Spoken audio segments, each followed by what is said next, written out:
Good morning, Bucknutters. Welcome to the Bucknuts Morning 5 here on Monday, January 23rd, 2023. I am Dave Biddle. I'm very happy to be joined by Patrick Murphy. A lot to get into. I feel like there's a huge story out there in the Ohio State football world that really isn't being talked about much. Kirk Herbstreit kind of threw it out there that Ryan Day is probably going to relinquish play calling duties. Now, part of me is like, I'll believe that when I see it, if we're talking about him completely relinquishing play calling duties. But Brian Hartline was promoted to offensive coordinator. Patrick, how much control of the offense do you expect Brian Hartline will have? Really good question. One that I hope to get more clarity on here in the future. Look, I think Kirk Herbstreit made the comments, and I think it was probably a little surprising, especially at first. But I think if you really think about it, this makes sense to happen at some point. It's already a lot to ask a college football head coach to handle that side of things. But then you throw in kind of everything that the modern day college football head coach has to do. And I'm talking about balancing this NIL stuff and transfer portal. You're constantly re-recruiting guys, and obviously position coaches and whatnot help with that. But there's just a lot more on an already pretty full plate for these head coaches. And so, it was not a surprise to me that Ryan Day wanted to continue to call plays when he took over for Urban Meyer. That's what he's best at. And so I think as he progresses as a head coach, this was a natural step at some point. It was just kind of a matter of when he might consider relinquishing it. And given what we've heard publicly from him privately, when you and I sat down with him, I think it was before the 2021 season, you can tell that there's just a lot on his plate, on his mind, the pressure of being the Ohio State football coach. So I'm not surprised that this is something that he's considering. I think that you need to make sure, if you're Ryan Day, that you get this right, because that's what has been Ohio State football, and what's made the Buckeyes as successful as they've been the last several years under him is his ability to run this offense. And whether they've had good defenses or not, they're not getting to college football playoffs, winning Big Ten championships, that type of thing, without the offense that he's had and the way he's run it. So if you're going to move on, and obviously Ryan Day will still have a major say in what the offense is, but if he's going to kind of take a bigger picture step, then you need to make sure that the next man calling plays, be that Brian Hartline, who obviously was just promoted to offensive coordinator, or whoever it may be, is ready for that responsibility, because it's more than just, scrolling through the video game list of plays and clicking the button when you're actually doing it in the press box, especially in the heat of a close game where you got to get those play calls right. So it's a big deal. And I think it obviously Ryan Day isn't going to just hand this over without considering all of these things. I trust that this is something he will have given a lot of thought to, and is probably still giving a lot of thought to. But it is a big decision for Ohio State this offseason if he really is going to give up play call. Yeah, as you mentioned, I can't wait to talk to Coach Day about this and drill down more on this. I'm curious how much he'll talk about it. But now that it's out there from Herbie, I imagine he'll talk a good amount about it. But we haven't talked to him since after the Peach Bowl. Literally right after the Peach Bowl was the last time he's had a press conference. They've been out recruiting, probably getting some well-deserved rest. As you mentioned, all the stuff you have to deal with. It's always been a pressure cooker being the head coach at Ohio State. Now you add in everything that you talked about, NIL, transfer portal, moving up signing day, which I know that's nothing new, but still relatively new, everything that's going on. The transfer portal, it's not just kids can transfer, so they can transfer obviously without sitting out. They don't need the university. It's just crazy how much things have changed in a short period of time. He had to navigate the COVID situation, which I thought he did well. So yeah, it's really interesting. So I can't wait to talk to him about it. So when do you think we're going to get a chance? I know you're spitballing here. I'm asking you to be Jerry Emig. When do you think we're going to get a chance to talk to Ryan Day, and how much do you think he'll talk about it? Yeah, well, I've brought this up to Jerry a couple times now. I asked him, he's been at a couple of the basketball availabilities or games, and I mentioned to him, I think it was a few days after the Peach Bowl, are we going to have some sort of wrap up? And he said he'd look into it, and then followed up later with he probably didn't think it was going to be for at least a little while. I saw him at the Buckeye game over the weekend, and again asked, are we getting any closer to a press conference? And he said, at the very least, it sounds like maybe signing day in February, which really isn't that far off at this point. Right. And it doesn't sound like the Buckeyes will have too much in the way of recruiting to discuss that day. I was going to say they're going to sign 0 guys on signing day, but maybe we'll get the press conference. Right. So it sounds like we'll at least get something then. I have to imagine we'll get Ryan Day. But yeah, the next time he speaks publicly to the media, this is certainly going to be something he's going to be asked about. And he has to be ready for that, obviously. When they announced the promotion to Brian Hartline to offensive coordinator and some of the other changes on the offensive staff, it did not mention anything about play calling, which I think was notable. So Ryan Day's certainly going to get asked. He's going to have to be ready for it. I assume he will be ready for it. But yeah, I am looking forward to hearing kind of his thought process at this point. And I don't see any reason why you wouldn't talk about it if you're Ryan Day. Unless you're still really mulling it over. But it seems like something you would like to kind of get out of the way at this point in the offseason, even if it is just, yeah, we're thinking about it. And this is kind of what I'm thinking about. So it's not something that's just getting asked throughout spring practice. And, we're going to have enough to talk about with everything that they have to do this offseason, that kind of getting this out of the way in terms of the thought process, I think would be good early rather than letting it just kind of linger as a question throughout the offseason. Yeah, if Herbie hadn't put it out there that Ryan was strongly considering, he might have even gone further than that. I actually went back and looked at the exact quote. It wasn't like definitive, but it was pretty close, if I remember correctly. The commenters can correct me if I'm wrong. You can correct me if I'm wrong. It was basically like he's probably going to give up play calling. Now, if he hadn't said that and Brian Hartline got promoted to offensive coordinator, I would have been convinced that Ryan Day still would have been the play caller. I wouldn't have even thought twice about it because that's who he is. That's what he's known as. But I give him credit because the best head coaches are really CEOs. They have an offensive coordinator. They have a defensive coordinator. Yeah, they're going to be heavily involved in one of the two, but it seems like the best coaches are CEOs, Nick Saban being the GOAT. We might not like him. I don't personally have a problem with him, but some of our commenters might not like Nick Saban, but there's no question he's the GOAT and he's a CEO. So, yeah, man, I don't know. I kind of come back to I'll believe it when I see it that Ryan Day is going to be completely hands-off. Well, hands-off is the wrong way. Obviously, he's going to be involved. I'll believe it when I see it that Ryan Day is not actually calling plays. I'll put it that way. Yeah, I completely agree. I like I said, I expected this to happen at some point. I think it's just weird timing given you just lost Kevin Wilson, who is going to be the head coach at Tulsa. He's a guy who obviously has experience doing that, both as an offensive coordinator, as a head coach. And now I don't want to say stuck with, but you're the remaining guys on your staff that could call plays. Justin Fry and Brian Hartline are two guys that haven't called plays before. Justin Fry was an offensive coordinator at UCLA, but he wasn't the one calling the plays. So it is an interesting time. And maybe this is something Ryan Day was thinking about with the, if this has been something he's been thinking about for a while, thinking, okay, well, Kevin Wilson's right there, not thinking that he was going to take a head coaching job. So maybe that changes it for another year or so as Brian Hartline kind of gets his feet wet and Ryan Day continues to call plays through 2023. Look, I think he showed in the bowl or in the college football playoff game, it's still there. When Ryan Day is loose and we get the kind of Ryan Day we saw early on when he was the offensive coordinator in his first couple of years as head coach. He's still one of the best in the business at doing it. Now, we can criticize him getting tight in some of these games this year, the Michigan game in particular. But when Ryan Day's at his best, this offense is at its best. And so, again, as I said before, I just think you have to be careful. You don't want to lose that side of things, especially as you're still continuing to develop on the defensive side.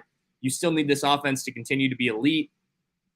I didn't mention in the timing of it, you're also losing your quarterback. You're losing your two tackles. Your center, yeah. So having an experienced play caller may be the best thing this year, and maybe you do this in next offseason, transition a little bit more when you have more experience coming back and a guy who's been in the role in Brian Hartline for a year. So I don't know. Again, this is just all things that I think Ryan Day will really have to consider before making a decision on this. Be nice if we could hear from the horse's mouth. Coach Day, if you're watching, I know you're a loyal viewer. You can come on anytime. You have the open invitation to join us here on the Bucknuts Morning 5, and we can hear it straight from Coach Day. But seriously, really looking forward to finally getting a chance to talk to him about that and really drilling down on how he's going to split up those duties. And it'll be very interesting to see what he says about that. You mentioned Kevin Wilson moving on. seemed inevitable he was going to get a head coaching gig again. Now he's at Tulsa. They promoted, of course, Keenan Bailey, who had been at Ohio State for 7 years. This will be his 8th year. Had been there a while. And for those that don't know about him, I mean, everybody talks very highly of Keenan Bailey. I've heard some people say, is Dave promoting from within too much? Keenan Bailey now going from quality control coach to tight ends coach. Parker Fleming a couple years ago going from quality control coach to special teams coach. Corey Dennis a few years ago, quarterbacks coach. That one's working out pretty damn well, by the way, including in recruiting. But he went outside the program and got Knowles, Eliano, and Walton. I mean, where do you come down on that?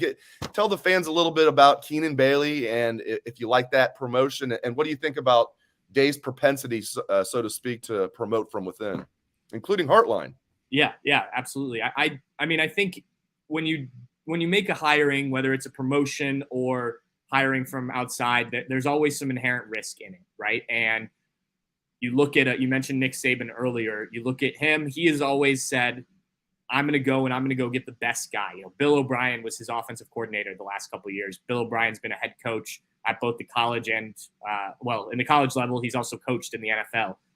That's been the way Nick Saban's done it. Obviously, it's worked well there, but there are examples of other programs that have tried to do that, and it hasn't worked. So I think there's no right answer here in terms of who you want to promote. I think when you promote from within, it's guys that you know and you work with on a daily basis, so you have a good feel. Does it always work out? No. I think you could even qualify like bringing Kerry Combs back as almost a promotion. Obviously, he wasn't there, but he'd been in the program and came back in a bigger role after a couple of years. When it comes to Keenan Bailey, everything I've heard about him, and this goes back to before any of this, was happening with the tight ends coach position, has been great. Mm-hmm. We talked to CJ Stroud at the Heisman Trophy presentation about Keenan Bailey, and he talked about how he has his office was what the Buckeyes called, I think it was the cave, because he keeps it dark in there, and they would go in there after hours a lot of times and watch film. Keenan Bailey's a guy who helps offensively break down a lot of stuff with the players individually, works with guys at various positions on things. So we've heard nothing but positive things about Keenan Bailey during his time as a GA.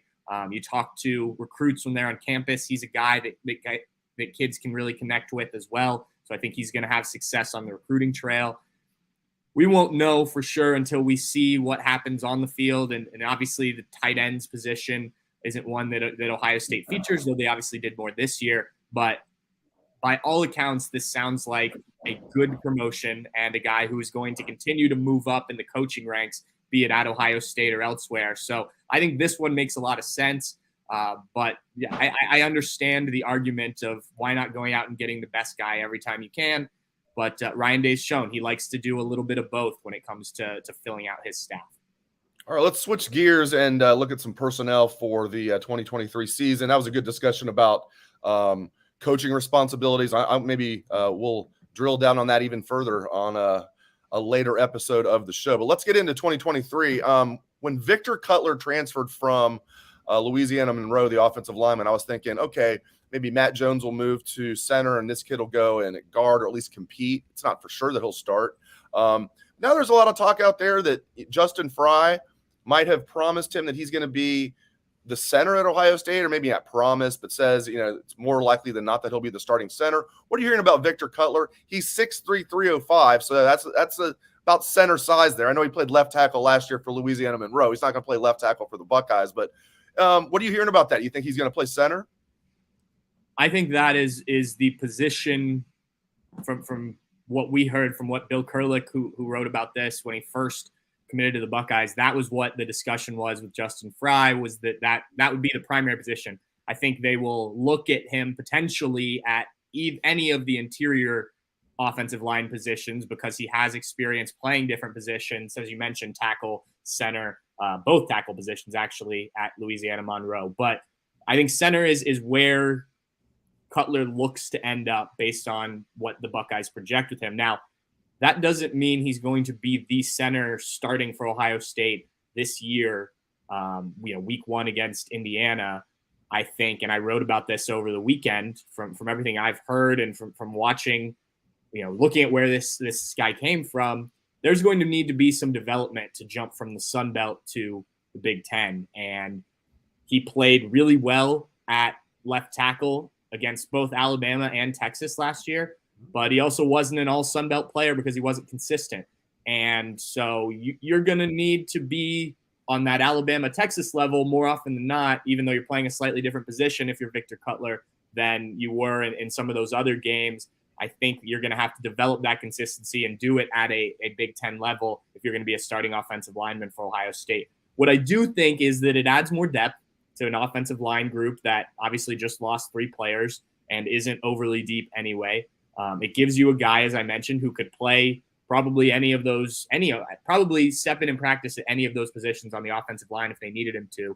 And that it doesn't inhibit you from after spring practice when you've evaluated what you've got now going into the transfer portal when it opens again in May and still trying to find a tackle. Or maybe if you still feel like you need a center or another interior offensive lineman, still going out and looking for that. So is this the guy who is going to step in and provide an immediate impact for Ohio State on the offensive line? I don't believe so, but that doesn't mean he's got 2 years of eligibility. That doesn't mean he can't develop into someone. But to answer your initial question, yeah, I think center is where they are projecting him to be, whether that is, he takes steps and he's ready to go in 2023 or perhaps down the road in 2024. Let's close the show by burying the lead. I mean, we're going to talk about all offseason. I wanted to talk about the coaching stuff because there hasn't been enough talk about that, frankly, since the season ended and Hartline was promoted. But obviously the story of the offseason is going to be who's going to be the quarterback. We're going to be talking about it. And as I keep saying on the show, and I know you know this, one thing we know for sure is Ryan Day is not going to tell us in spring. He's not going to tell us who's the leader after spring. He's not going to tell us who the leader is going into camp. Maybe by 2 weeks going into the season, then he'll finally name a starter. I keep mentioning the Justin Fields example. Even in 2019, when it was Chugs and Gunnar Hoke against Justin Fields, Day didn't name a starter. He said it was an open competition until about 2 weeks before the opener. We all knew that was BS, but same thing with CJ Stroud. He didn't announce it till pretty late with CJ. So I don't think we're going to know. My question for you, sir, how close do you think this competition is heading into spring? And do you feel like this is McCord's job, or do you think Devin Brown can win it? I think it's as open of a competition. I said this on the Bucknuts Happy Hour the other day. I think it's as open of a competition since JT Barrett and Cardale Jones in 2015. And, I think you've seen these other competitions you mentioned, but we always knew or had, insight that, hey, one guy was ahead, one guy's pulled ahead. I mean, even Haskins-Burrow, though. Well, Haskins-Burrow was really close in spring. Well, the difference I think there is that he made the call. Joe made the call to leave because he read the writing on the wall, and I don't think that will be the case here. Also, the injury to Joe, the way Dwayne played in the Michigan game, that's probably the next closest. But Cardale JT to me was a real quarterback competition. We didn't know even going to that first game against Virginia Tech. No one was sure who was going to be the starter. So I think it's going to be closer to those two as opposed to what we've seen recently. Look, Kyle McCord, very talented passer, can move around in the pocket. Devin Brown, maybe not as polished of a passer, is more mobile. And so, from what I've heard, I've said this before, if everything is equal or close to equal, I think that you could see Ohio State lean towards the more mobile guy because they have realized that is a valuable part of the offense. But Devin Brown still would have to beat out Kyle McCord and vice versa. I really do think, maybe it's not neck and neck because Kyle McCord obviously has a bit more experience heading into spring, but I think it's pretty close. And, I think everything these guys do is, as they've said before, is going to be evaluated throughout, not even just spring practice, winter workouts. I mean, just your daily situations at the Woody. And, I think it's going to be a really interesting quarterback competition and not one of these where, we cover it pretty intensely because everyone wants to talk about the quarterback, but we always knew Justin Fields was going to get it. We were pretty sure CJ Stroud was going to get it. This one, I don't think we can, if you're making a prediction right now, you're guessing more than anything because these guys haven't even really taken the field to start this competition at this point. I would be remiss if I didn't congratulate Von Bell, Sam Hubbard, Eli Apple, Isaiah Prince, and the Cincinnati Bengals, and Joe Burrow. Joe Burrow still claims Ohio State. Of course, he claims LSU, but he claims Ohio State as well. So congratulations to the Bengals. How else would he know how to play in the cold like that? He didn't develop that at LSU. He's yeah, exactly. He's now, what is his record now? 8-0 in games like 30 or below. Crazy. Well, thank you. I know. And you have more gear to pick up as well. I know. I'll come get it. I know. So yeah. I don't know what happened to your Rams this year. You guys are just, usually it's the Super Bowl loser that has the hangover. You guys partied so hard that the hangover went to the winner. That's a whole different podcast we can do sometime. Woohoo! Hoo-day, go Bucks. Go Patrick Murphy. Watch his podcast, Bucknuts Happy Hour. He drops it every week. It's good stuff. Appreciate Patrick joining me here on the Bucknuts Morning 5. Appreciate all of you for joining me. Hope everyone has a great rest of your day.